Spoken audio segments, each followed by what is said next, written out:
2026க்கான தேர்தல் களம் ரொம்ப பரபரப்பா சூடு பிடிக்க ஆரம்பிச்சிருக்கு. ஒவ்வொரு நாளும் ஒவ்வொரு விஷயம் நடந்துட்டு இருக்கு. அந்த வகையில பாத்தீங்கன்னா ரீசெண்டா ஆதவர்ஜுனா போன ஐனாவரம் தொகுதியில தாவேகா பெண்கள் மேல தாவேகாவை சேர்ந்தவங்களே பாட்டில் அடிச்சிருந்தாங்க. இந்த மாதிரி சம்பவங்கள் ஒரு பக்கம் போயிட்டு இருக்க, தாவேகா கட்சியோட தலைவர் விஜய் வேட்பு மனுவை தாக்கல் பண்ணியிருந்தாரு. அந்த வேட்பு மனுல தான் சொந்த குடும்பத்துக்கே நிறைய காசு கொடுத்திருக்கிறதா, கடன் கொடுத்ததா அதுல மென்ஷன் பண்ணியிருந்தாரு. சொத்து மதிப்பு விவரங்கள்ல நல்லா அலசி ஆராய்ஞ்சு பார்க்கும்போது நீட் கோச்சிங் சென்டருக்கு 20 கோடி ரூபாய் கடனா கொடுத்திருக்காரு. கோகிலாம்பாள் கல்வி அறக்கட்டளை அப்படின்ற பேர்ல ரன் ஆயிட்டு இருக்க நீட் கோச்சிங் சென்டருக்கு தான் விஜய் 20 கோடி ரூபாயை கொடுத்திருக்காரு. அவரு 2017ல நீட் காரணமா உயிரிழந்தவங்க தான் அனிதா.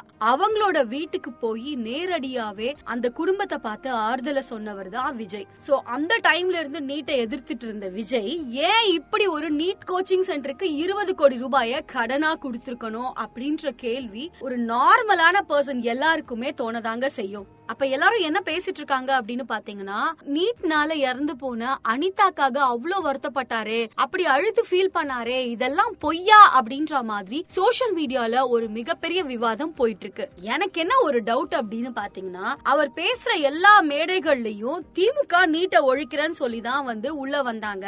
ஆனா நீட்டுக்காக அவங்க என்ன பண்ணாங்கன்னு நிறைய கேள்விகள் அவர் கேட்டுட்டே இருக்காரு. எனக்கு விஜய பிடிக்கும், நான் விஜயோட ஃபேன் கேர்ள், ஃபேன் பாய் அப்படின்றது எல்லாத்தையும் தாண்டி எதுக்காக விஜய்க்கு ஓட்டு போடணும் அப்படின்றத மறக்காம கமெண்ட்ல சொல்லுங்க.